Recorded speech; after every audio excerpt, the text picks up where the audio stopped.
Allah Ta'ala.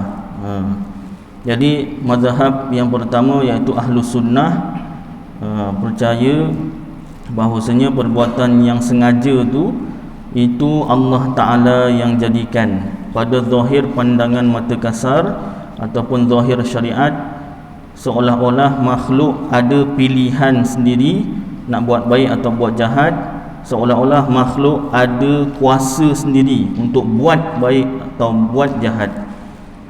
Hakikat sebenar Allah yang tentukan pilihan makhluk tu, dan Allah Ta'ala yang gerakkan perbuatan hamba tu buat baik atau buat jahat. Kemudian maknanya dua-dua kita pegang, hakikat tauhid dan juga zahir syariat.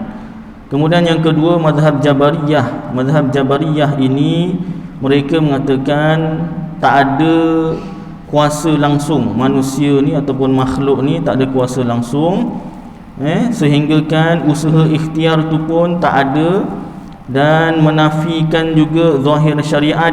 Maknanya bila buat jahat, mencuri tak berdosa, berzina tak berdosa. Wah, sukalah. Kenapa? Ini dia kata Allah yang tentukan aku nak buat jahat, Allah yang gerakkan aku buat jahat, jadi aku tak dosalah. Yang secara dia telah menafikan zahir syariat, maka salahlah mazhab Jabariyah. Dari segi dia mengatakan segala perkara Allah yang tentukan dan segala perkara Allah yang gerakkan, tu betul, sama dengan Ahlu Sunnah. Yang salahnya bila dia menafikan zahir syariat tu. Jangan kita keliru, jangan kita ingat, sebab banyak juga yang saya dengar ada yang menerangkan,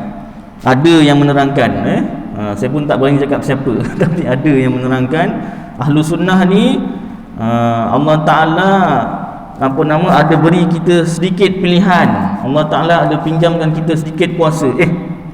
Itu bukan Ahlu Sunnah.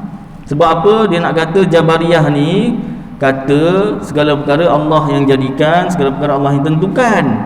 Jadi kalau Jabariyah kata segala kehendak manusia tu baik atau jahat Allah tentukan, dan perbuatan manusia tu baik atau jahat Allah yang gerakkan, nanti Ahlus Sunnah macam mana pula? Dia masalah kat situ pula. Sedangkan dari segi mengiktikadkan, percaya dalam hati bahawasanya segala perkara Allah yang tentukan, satu orang nak buat baik atau nak buat jahat, satu orang nak beriman ataupun tidak, kemudian orang itu bergerak buat jahat atau bergerak buat baik, itu Allah yang gerakkan. Itu bersamaan antara Jabariyah dengan Ahlu Sunnah, itu bersamaan. Yang bezanya Jabariyah ni bila dia menafikan zahir syariat, itu yang jadi masalahnya. Ada yang mengaku Ahlu Sunnah wal Jamaah tapi dia kata Allah ada bagi pilihan. Itu yang masalah. Sampai tutup meja Ustaz. Makna cerita penting lah, bukan marah apa, penting. Yang cakap tu bukan calang-calang, bukan level-level Ustaz Aidil, tak, lagi tinggi. Ustaz Aidil ni cuma macam bebas je, tak ada jawatan apa-apa. Habis dia ada jawatan, saya tak nak cakap. Makna yang penting dia lebih tinggi lah daripada saya. Tapi saya boleh bagi hint-hint jugalah. Masa saya belajar kat UKM, minggu lepas saya dah sebut juga, masa saya belajar kat UKM dulu, saya rajin join lah ada dia punya program lah. Program dia menyatakan kesesatan Wahabi, bagus. Tapi pada masa yang sama dia tak dapat bezakan Mu'tazilah, Jabariyah, Ahlu Sunnah. Dia tak berani mengatakan Ahlu Sunnah tu, segala kepercayaan Ahlu Sunnah tu, keyakinan dia segala perkara Allah dah tentukan, segala perkara Allah yang gerakkan. Dia tak berani cakap macam tu. Pasal apa? Nanti dia takut sama dengan Jabariyah.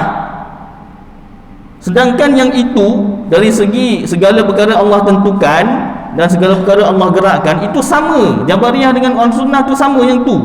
Bab tu lah yang sama. Yang tak samanya Ahlu Sunnah kata zahir pandangan mata kasar atau zahir syariat, seolah-olah makhluk ada pilihan sendiri nak buat baik atau jahat, nak beriman atau tidak. Seolah-olah makhluk ada pilihan sendiri nak bergerak buat baik atau bergerak buat jahat. hakikat sebenar Allah yang tentukan segala kehendak makhluk, dan Allah gerakkan perbuatan makhluk. Jabariyah pula dia terus nafikan bila kata Allah tentukan kehendak setiap makhluk dan Allah yang gerakkan perbuatan makhluk baik atau jahat. Jadi dengan makna tersebut dia terus menafikan zahir syariat. Dia kata kalau buat jahat tak berdosa. Itu yang sesatnya Jabariyah. Wah, marah betul Ustaz. Bukan marah, nak cerita pentingnya. Serius, benda serius. Bukan main-main. Sebab orang yang ada pangkat pun yang mendakwa dirinya ahlu sunnah pun tak selesai perkara ni, apatah lagi kita.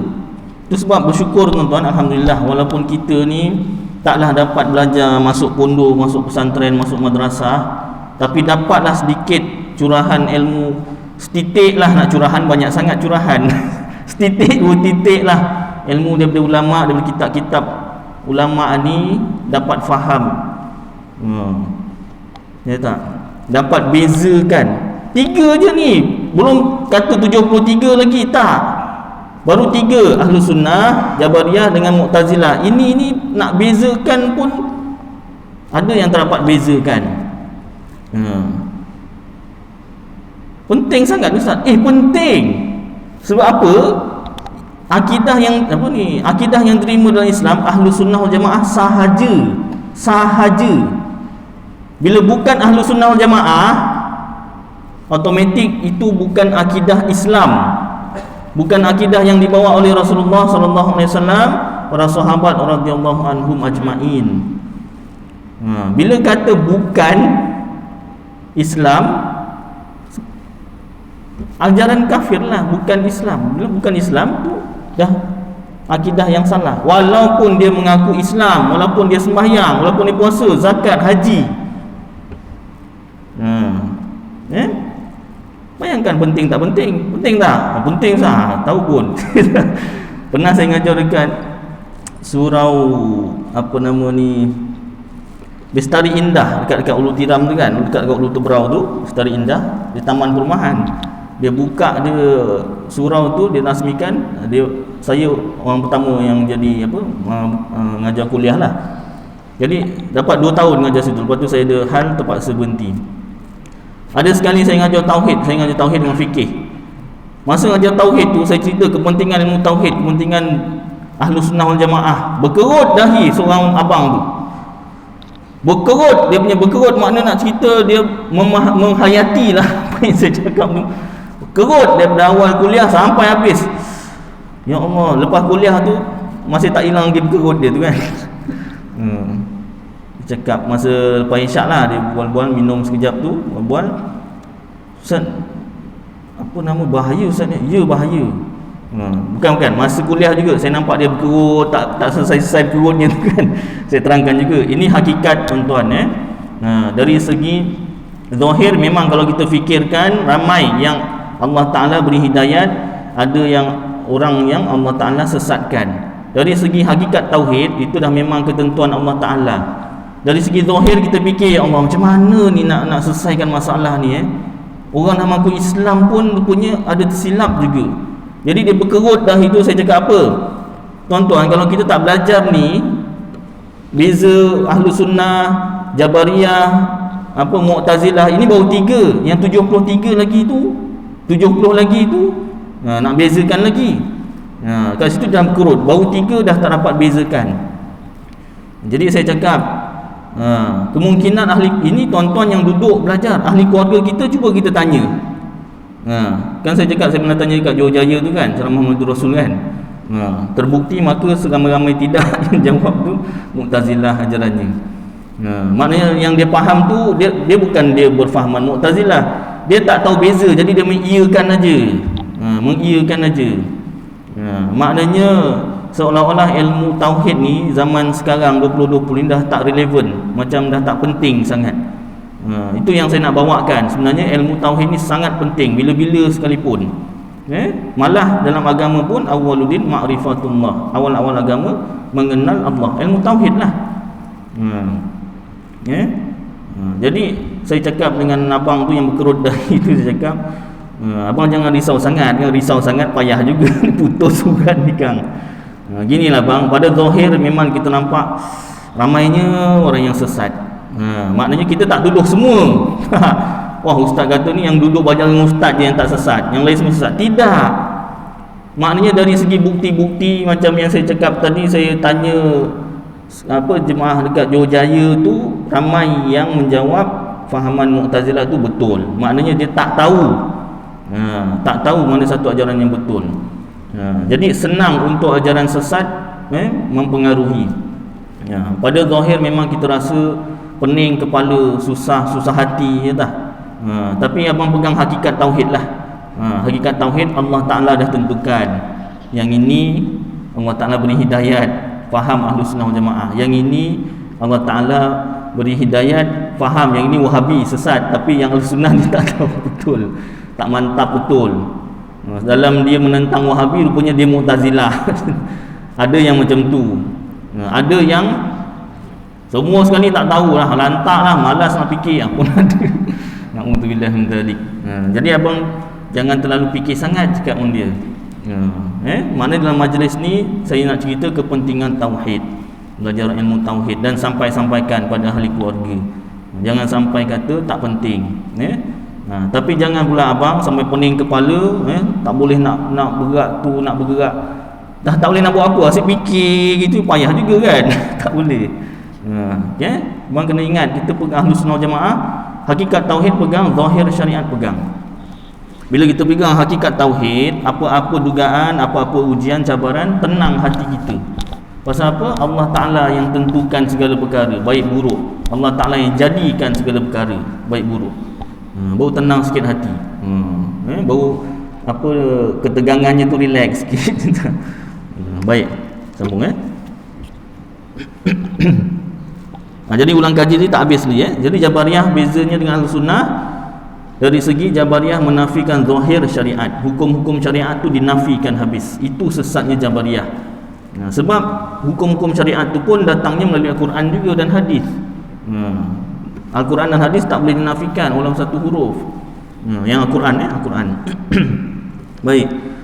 Kemudian yang ketiga, Mu'tazilah. Mu'tazilah ini dia kata perbuatan yang sengaja tu memang makhluk yang buat. Ini terlebih sangat melampau. Melampaunya sebab dia kata ada perkara yang Allah Ta'ala tak buat. Allah Ta'ala cuba buat yang kita tak sengaja. Contohnya degupan jantung, kelipan mata. Yang kita sengaja tu kita sendiri yang buat. Niat dia baik. Niat dia macam ni. Dia nak kata Allah Ta'ala tu Maha Suci. Bila Maha Suci, Allah tak buat, Allah tak menentukan perkara yang buruk, Allah tak gerakkan perkara yang buruk. Niat dia baik, suci murni. Tapi niat yang baik tak menghalalkan cara. Ya tak? Macam Robin Hood. Robin Hood niat dia baik tak? Apa usah Robin Hood? Tengok cerita Robin Hood, type kat YouTube Robin Hood. Dia punya cerita ni, tuan-tuan tahulah, yang tahu-tahulah. Dia nak tolong orang miskin, tapi dengan cara merompak orang kaya. Dia kata orang kaya ni semua jahat. Tak semua orang kaya jahat, ada orang kaya yang baik. Jadi kalau orang kaya tu jahat sekalipun, awak merompak tu pun berdosa, tak boleh. Nak tolong dengan niat yang baik, tapi cara salah pun tak boleh. Jadi Mu'tazilah ni dia kata perbuatan yang sengaja kita sendiri yang buat. Bila macam tu, sahlah dapat dosa pahala. Kenapa? Sebab awak yang buat baik, awak sahlah dapat pahala. Awak buat jahat, awak dapatlah dosa. Barulah adil Allah Ta'ala. Niat dia macam tu. Tapi betul salah Ustaz? Dia Mu'tazilah, salah lah. Yang betulnya Ahlus Sunnah macam mana Ustaz? Dosa pahala. Dalam kitab ni tak dibahaskan panjang. Kitab-kitab lain ada. Nanti kita belajar banyak kitab baru kita faham. Tapi saya jelaskan dululah. Jangan pula keluar nanti ustaz ni kitab tak ada sebut, dia nambah-nambah. Macam tu pula. Sebab dalam kepala ni dah banyak. Taklah banyak sangat. Adalah kitab-kitab lain tu ada. Wah, cerita banyak macam dalam kepala dia kitab semua. Tidak. Jadi bila masuk babnya tu, saya terangkanlah dulu. Nanti dah habis kitab ni masuk kitab lain, adalah perbahasannya tu kan. Tentang dosa pahala itu dalam kitab Makidatun Najin ada. Ya, tu yang ada saudara kita tak sama-sama. Bila Ustaz nak habis ni nak masuk Makidatun Najin tu kan. Samalah sikit-sikit. Belajar kan step by step. Baik. Jadi tentang dosa pahala, Ahlus Sunnah wal Jamaah fahaman bukan macam Mu'tazilah. Maknanya perbuatan kita yang sengaja, kita sendiri yang buat. Jadi kalau kita buat baik, Allah Ta'ala akan beri pahala lah. Kalau kita buat jahat, Allah beri dosa lah. Nanti dah kumpul-kumpul, dah mati, meninggal dunia, dekat akhirat dikumpulkan. Mana yang banyak? Yang banyak pahala tu masuklah syurga. Yang sikit pahala, banyak dosa, masuklah neraka. Barulah adil Allah Ta'ala. Tujuan Mu'tazilah tu macam tu. Ahlus Sunnah kata bukan, salah. Fahaman Ahlus Sunnah wal Jamaah, dosa pahala tu bukan sebab amalan kita. Jangan perasan lah. Perasan bila kita buat baik, barulah Allah Ta'ala beri pahala. Allah beri pahala bukan sebab kita buat baik. Pertama kita pegang formula, Allah Ta'ala tentukan kehendak kita, setiap orang lah. Allah Ta'ala tentukan kehendak dia nak buat baik atau jahat. Yang kedua, Allah Ta'ala yang gerakkan satu orang buat baik atau buat jahat. Baik. Kemudian dari segi dosa pahala, Allah Ta'ala beri pahala atas rahmat belas kasihan.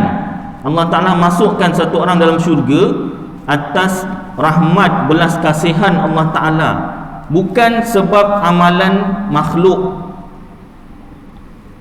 Bukan sebab amalan makhluk. Kenapa? Sebab kan Allah yang gerakkan buat baik. Kan Allah yang tentukan satu orang nak buat baik. Apa pasal pula terhak dapat pahala? Tak mesti. Kalau satu orang daripada lahir sampailah meninggal dunia buat baik, tak pernah buat jahat sekalipun, tapi Allah Ta'ala boleh tak nak masukkan neraka? Allah beri dosa, dia buat baik tu, Allah beri dosa, Allah masukkan neraka. Boleh ke tak boleh? Dari segi tauhid boleh. Sebab dosa pahala itu hak milik Allah Ta'ala. Syurga neraka hak milik Allah Ta'ala. Kemudian dari segi nak tanya? Boleh. Ya.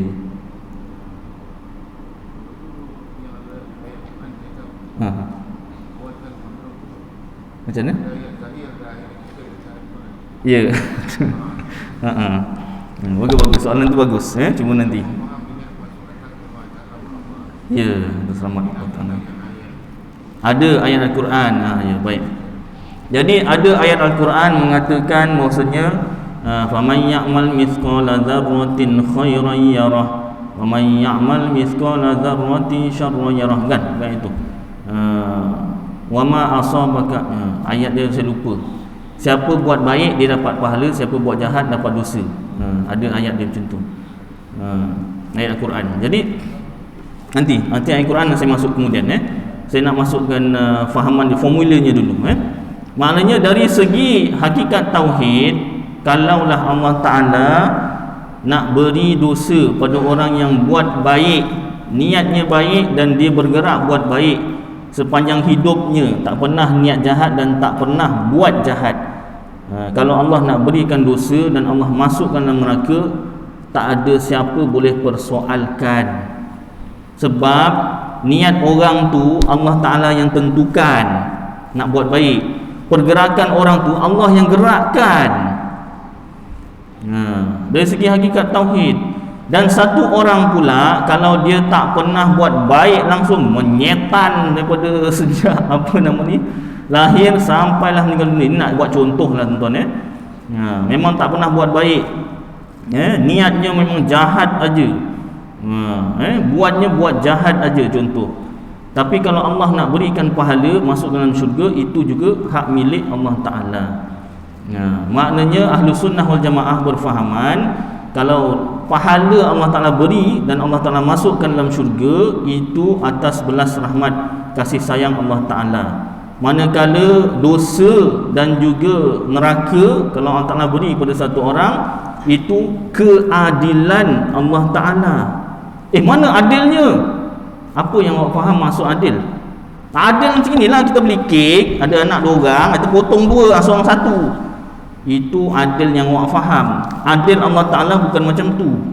Adil Allah Ta'ala maknanya hak milik Allah Ta'ala.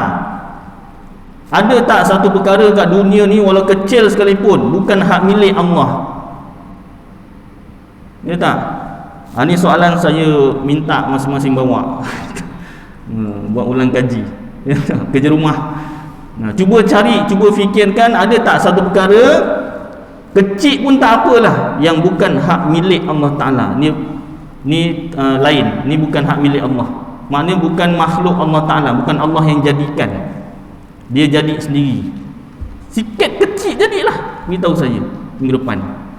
Tapi nasihat saya jangan fikir sangatlah. Kau fikir pening pula kepala. Fikir pening tu okey lagi. Fikir sampai gila payah juga. Nasihat saya jangan fikirlah. Ni saya nak bagi apa nama ni contohlah. Tak ada. Jangan fikir pasal apa? Memang tak ada. Segala perkara hak milik Allah Ta'ala. Dalilnya ayat Al-Quran, Rasulullah pernah baca sepanjang malam dan Rasulullah menangis. Apa ayat Qurannya? Allahumma salli ala sayyidina. In tu'adzibhum fa innahum ibaduk. In tu'adzibhum fa innahum ibaduk wa in taghfir lahum innaka antal azizul hakim. Rasulullah pernah baca ayat Quran ni sepanjang malam sambil menangis. Kenapa? Makna ayat tersebut ataupun tafsir ayat tersebut, ya Allah, jika engkau azab mereka, iaitu seluruh makhluk termasuk diri dia, Rasulullah ni, termasuk Rasulullah ni kekasih Allah. Nabi Adam belum diciptakan, nama Nabi Muhammad dah ada sebelah nama Allah. Maaf. Nabi Adam bertaubat, tapi bukan sebab Nabi Adam berdosa. Nabi Adam bertaubat dengan meminta keberkatan nama Nabi Muhammad. Allah Ta'ala tanya tu bukan tak tahu, sebab nak zahirkan kemuliaan Nabi Muhammad. Allah Ta'ala tanya, mana engkau tahu nama Nabi Muhammad dan kau ambil nak bertaubat dengan keberkatan nama Muhammad ni? Nabi Adam kata, kemarin kat syurga aku nampak nama engkau sebelah je nama Nabi Muhammad. Kau takkan letak nama orang yang tak mulia, melainkan yang mulia lah sebelah nama engkau. Maknanya sangat mulia Nabi Muhammad ni. Tapi pernah satu malam baginda menangis membaca ayat Quran, in tu'adzibhum fa innahum ibaduk. Ya Allah, jika kau azab mereka, termasuklah aku. Fa innahum, maka sesungguhnya mereka ibaduk, hamba engkau, hak milik engkau. Kalau aku ni pun kau nak masukkan neraka, hak milik engkau, aku tak boleh bersoal. Wa in taghfir lahum innaka antal azizul hakim. Tetapi jika engkau ampunkan mereka, sesungguhnya engkau maha perkasa lagi maha bijaksana, azizul hakim. Tapi kalau kau ampunkan mereka, ya Allah, termasuklah diri aku, kau lah maha perkasa lagi maha bijaksana. Itu dari segi hakikat tauhid, tuan-tuan. Ulama tauhid ambil ayat tersebut menyatakan dengan menjadi dalil bahawasanya dosa dan pahala tu bukan sebab amalan kita. Dosa dan pahala bukan sebab amalan kita. Baik, bila kita dah belajar dosa dan pahala tu, pahala dan syurga atas rahmat belas kasihan Allah, dosa dan juga neraka itu keadilan Allah, hak milik Allah. Baik ustaz, kalau macam tu, buat apa kita beramal lagi dah?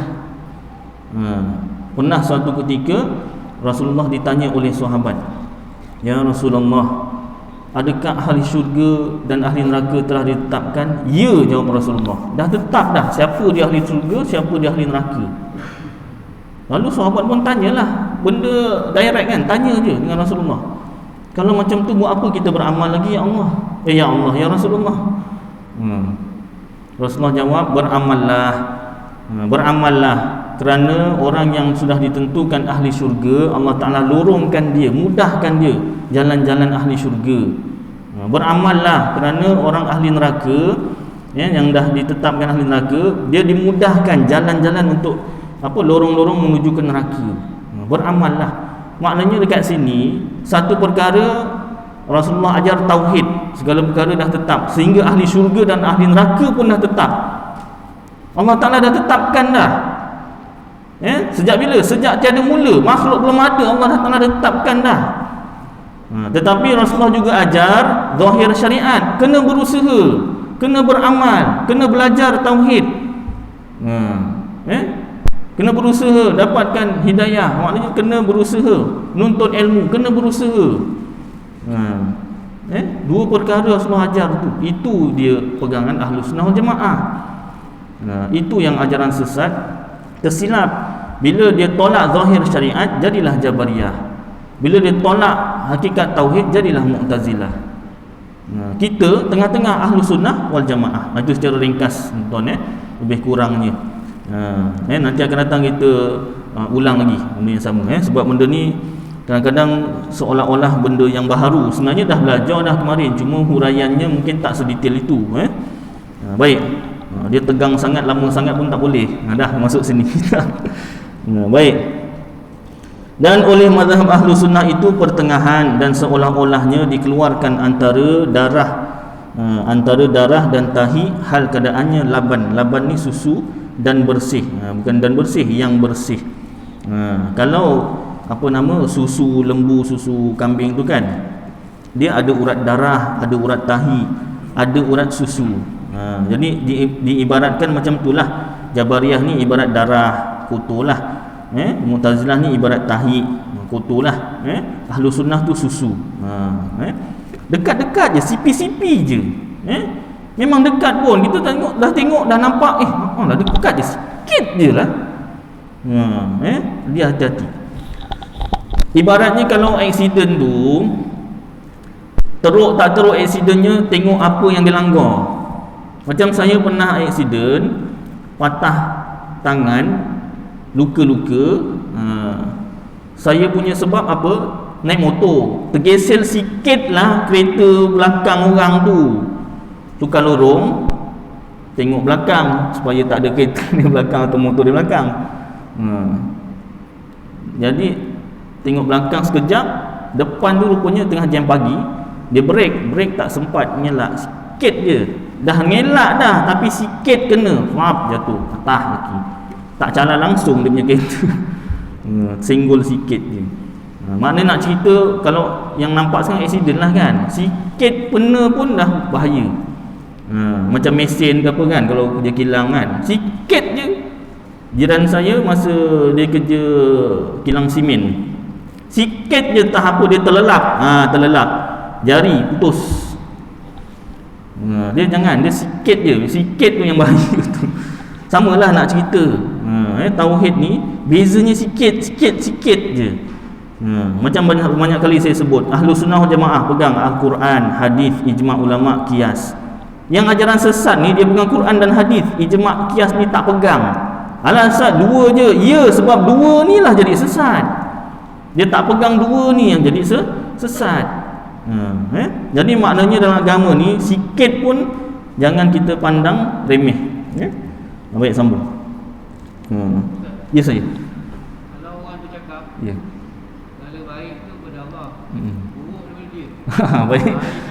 Ya boleh. Baik. Jadi bagus soalan tu daripada Ustaz Mujahid ya. Baik, kalau perkataan satu orang, tak kiralah siapa, tak kira siapa, sebab saya pun dengar orang biasa pun ada, ustaz pun ada, yang lebih tinggi pun ada sebut benda tu kan. Jadi saya kena sebut secara fakta. Tuan-tuan pun mungkin pernah dengar, kita setujulah perkara bahawasanya ada orang yang cakap yang baik daripada Allah, yang buruk tu atas kelemahan diri saya minta ampun kepada Allah, saya minta maaf dengan tuan-tuan. Baik bahasa dia. Indahlah susunan bahasa tu kan. Tapi dari segi hukum macam mana? Baik. Jadi saya akan ambil daripada kitab Risalah Tauhid Slogan Mujuhu. Kitab Risalah Tauhid ada sebut satu ayat, iaitu kalau satu orang itu bab kudrat, dia kata lihatlah Allah Ta'ala, sifat kudrat menjadikan alam ini, kuasa Allah menjadikan alam ini.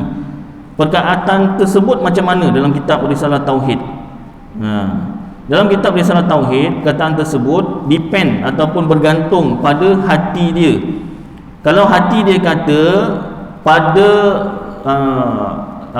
dari segi bahasa ataupun dari segi ilmu, sifat kudrat Allah yang menjadikan alam.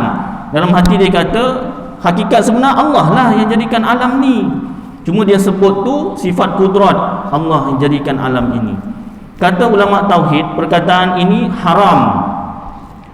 Perkataan ini haram disebut. Kenapa? Sebab yang pertama, kalau dia itu dalam hati percaya Allah yang jadikan sekalian alam, dia sebut kudrat, dalam hati dia Allah lah yang jadikan, bukanlah Allah lain, sifat kudrat lain. Tak, dia kata bila saya sebut sifat kudrat Allah menjadikan alam, Allah lah yang jadikan alam. Dalam hati dia macam tu.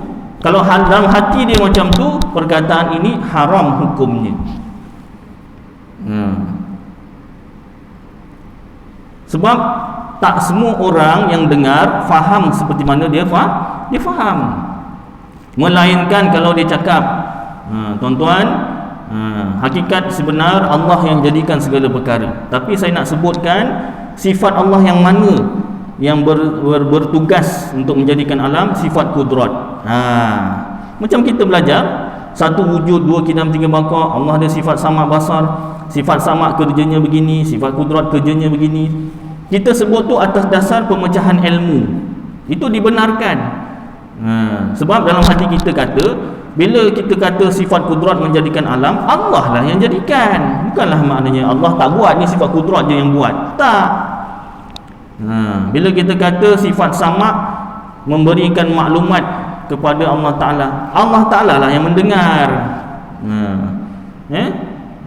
Sifat iradat, sifat iradat menentukan nasib makhluk, Allah lah yang menentukan nasib makhluk. Itu dari segi ilmu, pemecahan dari segi ilmu, supaya kita faham tugas setiap sifat Allah. Jadi dibenarkan dalam majlis ilmu. Dalam majlis ilmu. Kalau bukan majlis ilmu, ulama tauhid kata haram tersebut. Jadi saya ambil kias daripada perkataan tersebut, iaitu seperti mana yang ditanyakan Ustaz Mujahid tadi. Kalau satu orang dia kata yang baik daripada Allah, yang buruk daripada kelemahan diri saya sendiri, kalau dalam hati dia kata yang buruk tu pun pada zahir pandangan mata kasar, seolah-olah daripada saya sendiri, hakikatnya Allah juga yang gerakkan. Daripada Allah juga. Daripada Allah tu maknanya apa? Allah yang tentukan dan Allah yang gerakkan. Saya buat kesalahan, kesilapan lah. Biasanya dalam ceramah ke dalam kuliah gitulah. Jadi kalau dalam hati dia betul tauhidnya, Allah baik dan buruk tu sebenarnya dua-dua daripada Allah Ta'ala, Allah yang jadikan, perkataan tersebut haram kalau di luar majlis ilmu. Ataupun dia dalam majlis ilmu tapi dia tak terangkan benda tu. Jadi caranya yang selamat ialah kita sebut dulu, tuan-tuan dan puan-puan, hakikat sebenar yang baik dan buruk daripada Allah Ta'ala, tetapi sebagai sandaran adab. Sebagai sandaran adab, yang baik kita sandarkan daripada Allah, yang buruk disandarkan daripada kelemahan diri saya sendiri. Apa dalil beradab dengan Allah Ta'ala? Iaitu dalil ayat Al-Quran. Nabi Ibrahim bila dia sakit, Allah Ta'ala rakamkan perkataan di dalam Al-Quran, fa idza maridtu fa huwa yashfin. Apabila aku sakit, Allah sembuhkan aku. Kenapa Nabi Ibrahim tak cakap apabila Allah sakitkan aku, kemudian Allah sembuhkan aku? Tak elok, tak beradab. Nabi akidahnya betul. Nabi akidahnya betul. Jadi perkataan Nabi Ibrahim tu bukanlah bermakna Nabi Ibrahim percaya dia tu sakit sendiri, bukan Allah yang sakitkan, lalu Allah yang sembuhkan. Nampak seolah-olah yang buruk tu daripada diri sendiri, bukan daripada Allah. Allah cuma bagi yang baik-baik sahaja. Tidak. Dalam kitab tafsir maknanya apabila Allah Ta'ala apabila dia sakit, Allah Ta'ala sembuhkan, itu sebagai adab dengan Allah Ta'ala. Hal keadaan sebenar, sakit pun Allah yang beri, sembuh pun Allah Ta'ala yang beri. Jadi dalil beradab dengan Allah Ta'ala tu perbuatan Nabi Ibrahim. Jadi kita beradab dengan Allah Ta'ala. Jadi cara yang selamat untuk kita ucapkan ayat tu, tambah sikit sebelum tu. tuan-tuan dan puan-puan, sebelum saya mengakhiri ceramah saya atau kuliah saya atau ucapan saya, ingatlah bahawasanya baik dan buruk daripada Allah Ta'ala, tapi sebagai sandaran adab, yang baik daripada Allah, yang buruk atas kelemahan diri saya sendiri. Saya minta ampun dengan Allah Ta'ala, saya minta maaf dengan tuan-tuan. Akan datang jangan lupa jemput saya lagi, macam itulah lebih kurang je kan. Tambah-tambah sikit. Itu cara yang selamat. Kalau kita sebut juga yang seperti biasa disebutkan, yang baik daripada Allah, yang buruk daripada saya sendiri, kelemahan saya sendiri, sampai tahap haram, hukum kita sebut itulah kalau akidah kita betul. Tapi kalau memang dalam hati orang yang sebut tu pun memang dia kata yang baik daripada Allah, memang yang buruk tu daripada aku sendiri, itu bukan haram lagi. Akidah tersebut akidah yang bukan ahlu sunnah. Bila bukan ahlu sunnah, bukan Islam. Akidah bukan Islam. Bila akidah bukan Islam, akidah bukan, kafir lah. Baik, satu lagi saya nak tambah. Saudara kita minggu lepas masa minum kopi kita ada bincang sikit, saya huraikan sedikit. Kalau satu orang tu dia berakidah dengan akidah yang Mu'tazilah atau Jabariyah atau akidah yang lain yang salah, yang lepas tu Syiah, Syiah contohnya. Tuan-tuan pun mungkin ada kenal siapa-siapa yang berakidah Syiah dan ada tanda-tandanya, kita pun tak boleh tuduh. Jadi kalau kita bermasyarakat ni, dalam bermasyarakat, bila kita berbual dan sebagainya, kalau ada orang yang berkata-kata yang menunjukkan dalam hati dia tu ajaran yang sesat, bukan ahlu sunnah wal jamaah, apa kita punya peranan? Macam saudara kita kata, perlu tak kita kata, kafir ni, kafir, perlu tak macam tu? Tidak. Yang pertama, kita bersangka baik. Dia jadi macam tu, pertama mungkin sebab dia jahil, tak tahu mana ahlu sunnah, mana yang bukan ahlu sunnah. Jadi peranan kita beritahu dia. Contoh nama Wan, maaf saya pernah nama Wan sini. Wan, yang kau cakap tadi itu akidah apa nama Syiah tu, contoh yang Syiah. Yang betul lah sunnah begini-begini. Oh ya ke lah, tak tahu. Sebaiklah kau cakap, alhamdulillah. Kalau dia terima. Tapi bila kita dah terangkan, ataupun lagi bagus dia tunjukkan kitabnya kan. Ni dalam kitab sini, ya tak? Jangan sebut Ustaz Aidil. Ustaz Aidil cakap sini. Ustaz Aidil tak guna sebut nama Ustaz Aidil. Sebut kitab. Kitab. Kitab. Bila sebut Ustaz Aidil nanti dia ada ustaz lain. Kita main ustaz, dia pun main ustaz dia. Kitab. Dia pun ada kitab dia ustaz. Kitab kita lagi banyak. Sebut kita Arab semua kan. Kalau lupa nantilah lain kali jumpa lagi. Sampaikan ni dalam kitab ni Ahlus Sunnah Jamaah yang awak faham ni Syiah ni salah. Tak ada lah. Ni ada. Salah kau salah. Kau tak nak terima. Tatkala itulah boleh jatuh hukum dia tu kafir murtad. Alhamdulillah min zalik. Kalau dia cuma cakap, kita dengar, kita pun tak boleh tuduh selagi mana dia tak bercakap menunjukkan akidah dia yang sebenar tu macam mana. Kita tak boleh tuduh. Kita tengok atau kau ni macam Syiah je. Tak boleh. Ataupun kalau Syiah kan kita biasa pakai batu kan, sujud kan. Kita boleh lagi bersangka baik lah, boleh lagi. Kalau orang yang Wahabi biasa sembahyang atas, bukan atas dada bawah pusat, atas dada betul. Bukan atas pusat bawah dada, minta maaf. Dia atas dada betul. Pun tak boleh tuduh lagi. Tahiyat akhir dia gini-gini pun tak boleh tuduh lagi selagi mana dia belum keluarkan kata-kata fahaman yang dia tu berfahaman Wahabi atau fahaman yang bukan Ahlus Sunnah Jamaah. Jadi kalau dah keluar kata-kata dia itu yang ada dalam hati dia, maka kita nasihat cara baik, cakap baik-baiklah. Tapi kalau tatkala tu dia dah tak nak dengar, degil, maka tatkala itulah dia boleh jatuh murtad. Itu pun kita masih lagi boleh nasihat lagi lah. Nasihat. Kita pun jangan tuduh-tuduh. Jangan tuduh-tuduh. Sebab kalau kita tuduh-tuduh, dia pun tuduh kita juga. Jadi tak selesai perkaranya. Yang lagi bagus berbincang. Baik, awak dapat fahaman ni daripada mana? Saya dapat dari kitab juga. Baik, kitab apa? Tengok kitab kan. Bincang kan baik-baik. Barulah harmoni kan. Jadi taklah berbunuh-bunuhan. Tapi kalau dia ni, saya nak cakap juga, cerita berbunuh-bunuhan ni asal pernah jadi sejarah memang ajaran Wahabi dan juga ajaran yang bukan Islam lah sebenarnya yang mula ekstrim tu. Tapi sekarang ni dia dah patah balikkan kita pula yang ekstrim. Sebab apa? Kita nak menegakkan akidah yang betul, memang agak keras sikit, tapi dia tuduh pula kita ekstrim. Sebenarnya yang mula-mula ekstrim tu yang bukan Ahlus Sunnah wal Jamaah, sampai berbunuh-bunuhan ekstrimnya tu. Kita Ahlus Sunnah ni ekstrimnya cuma ngotot-ngotot aja, cuma keras sikit lah cakap tu kan, tuduhan bukan Islam dan sebagainya. Jadi cukuplah keadaan tuan-tuan, banyak lagi berbincang ni sampai subuh tak habis. Cukuplah sikit-sikit, mudah-mudahan apa yang kita baca bersama ni jadi manfaat untuk saya dan tuan-tuan, dapat kita amalkan dan sampaikan insya-Allah. Aqulu qawli hadza wa astaghfirullahal azim li wa lakum wa lisairil muslimina wal muslimat wal mu'minina wal mu'minat fastaghfiruh wa ya fawzal mustaghfirin wa ya najatat taibin. Wa sallallahu tabaraka wa ta'ala ala khairi khalqi Sayyidina Maulana Muhammad wa ala alihi wa sahbihi wa baraka wa sallam. Subhana rabbika rabbil izzati amma yasifun wa salamun alal mursalin walhamdulillahi rabbil alamin. Taqabbalallahu minkum.